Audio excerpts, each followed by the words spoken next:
最近，中國人民銀行央行的動作非常反常。根據公開的金融數據顯示，僅在過去的2個月裡，央行通過逆回購操作向市場投放的資金規模，累計已經突破了2萬億人民幣。特別是進入2026年開年，這種撒錢的節奏不僅沒有停，反而有種大壩決堤的既視感。很多人看到2萬億這個數字，可能沒概念。簡單來說，逆回購就是央行覺得市場上缺錢了，趕緊把錢借給商業銀行。但問題是，現在的中國真的是因為流動性短缺嗎？如果你去問現在的民營企業家，去問那些還在苦苦掙扎的中小微企業主，你們缺貸款嗎？他們大概率會苦笑着搖搖頭。他們缺的不是貸款，是訂單，是信心，是生存下去的理由。那央行撒出來的這2萬億到底去哪了？數據給出了一個非常諷刺的答案：資金空轉。目前的局面是，央行在拼命往商業銀行的口袋裡塞錢，求着銀行把錢貸出去。而銀行呢，看着滿大街的一片蕭條，看着暴雷的地產商和負債累累的地方平台，根本不敢放貸。於是，這些錢就在銀行體系內部打轉。1月5日至6日的央行工作會議明確提出，2026年要實施適度寬鬆的貨幣政策。請注意這個詞，適度寬鬆。在中文語境裡，當官方開始強調寬鬆的時候，實際情況往往已經到了極度飢渴的邊緣。根據最新的金融統計，2025年全年的社融增速雖然勉強維持，但其中絕大部分是靠政府債在撐門面。企業的中長期貸款，尤其是能夠反映投資信心的部分，幾乎是斷崖式下跌。這就是第一重悲劇，國家在瘋狂印鈔，但這些鈔票像冰塊一樣，還沒傳導到老百姓手裡，就在金融機構的賬面上融化了。很多觀眾朋友可能覺得，負利率那是日本或者歐洲才有的怪事，但在野要告訴大家，中國已經實際進入了負利率時代。我們來看一組非常直觀的數據。目前，國內各大主流商業銀行的定期存款利率已經全面步入E時代，甚至有些銀行的活期利率已經降到了 0.05% 左右。而與此同時，根據非官方統計的實際通脹率，尤其是包含食品、服務和基礎民生開支的體感通脹，遠遠高於統計局發布的那個只有0點幾的 CPI。這就是所謂的實際負利率。你把100塊錢存在銀行，1年後算上利息，可能變成了101塊，但那101塊能買到的東西，可能只相當於去年的95塊。官方為什麼要這麼做？理由很簡單，逼債、逼消費。對於政府而言，2026年是“15+5”規劃的開局之年，地方政府債務已經到了不還不行，又根本還不起的地步。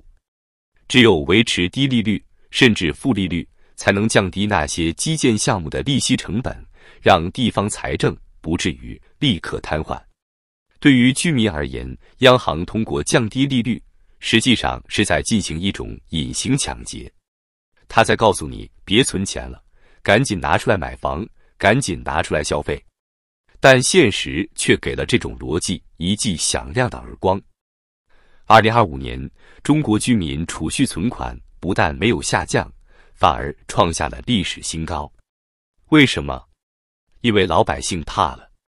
如果你走在北京、上海或者深圳的街頭，雖然商業中心的燈火依然輝煌，但只要你往深處走一點，你會發現滿街都是妄圖招租。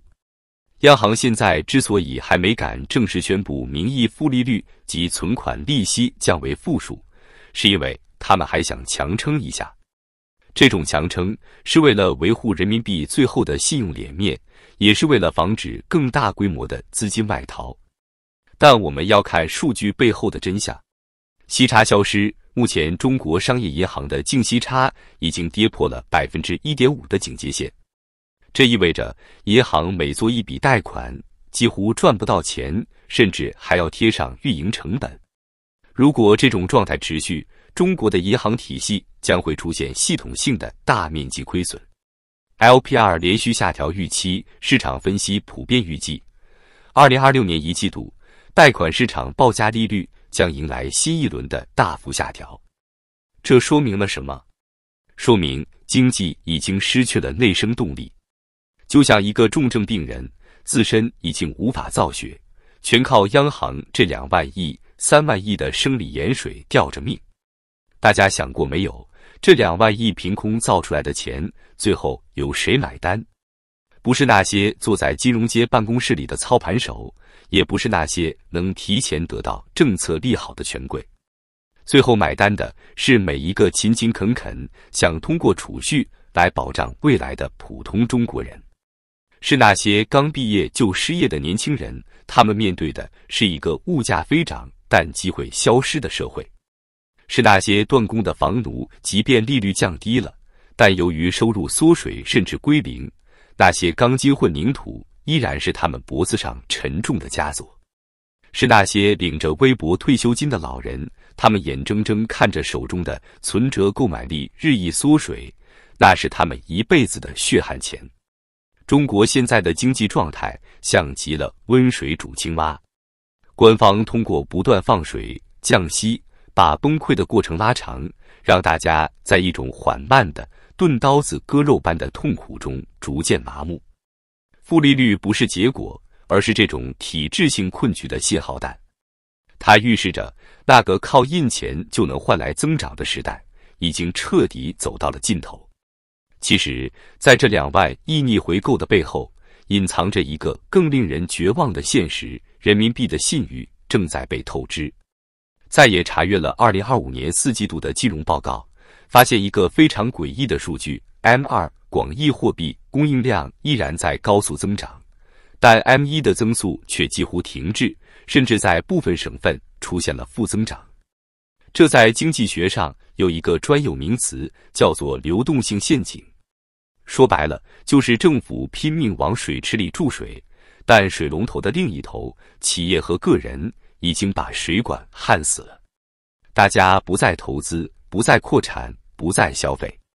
這種死水微瀾的局面比暴雷更可怕，因為它代表着整個社會經濟細胞的壞死。為什麼央行明明知道放水沒用，還要頂着實際負利率的壓力繼續硬撐？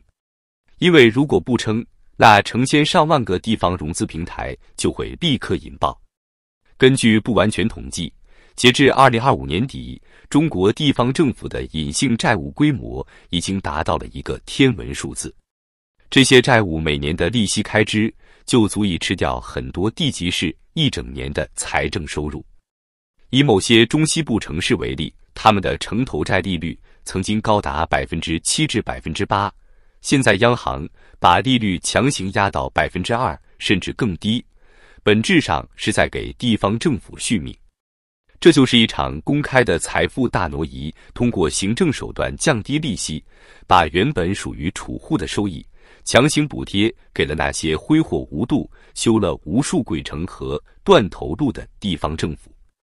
老百姓省吃儉用存下的養老錢，就這樣在無聲無息中變成了填補地方財政黑洞的黃土。這種犧牲民眾、保住官僚的邏輯，正是現在中國金融體系最殘酷的底色。我們不僅看數據，更看數據背後的人。在實際負利率時代，最悲慘的不是有錢人，而是那些中產邊緣人。富人們早已完成了資產的多元化配置，甚至通過各種隱秘渠道將資產轉移到了海外。而普通中產，他們的財富90%都捆綁在2樣東西上：銀行存款和房產。房產在縮水，2026年的房地產市場不僅是價格的陰跌，更可怕的是流動性的消失。你想賣，沒人買；你想降價，銀行和政府不讓。存款在貶值，如前所述，負利率正在一點點蚕食你的購買力。這意味着，過去40年來，中國人通過勤奮工作實現階層躍升的階梯已經被徹底拆除了。努力不再能換來財富，只能換來勉強的生存。很多朋友問我，在野這種日子還能撐多久？這取決於央行在保匯率和保利率之間還能走多遠的鋼絲。如果為了救國內經濟繼續降息，那麼人民幣與美元的利差就會進一步擴大，結果就是資金瘋狂外逃。儘管有最嚴厲的資本管制，但逐利是資本的天性，再高的牆也擋不住水往低處流。如果為了保匯率而加息，那麼國內那堆積如山的債務會立刻崩塌，無數銀行會瞬間破產。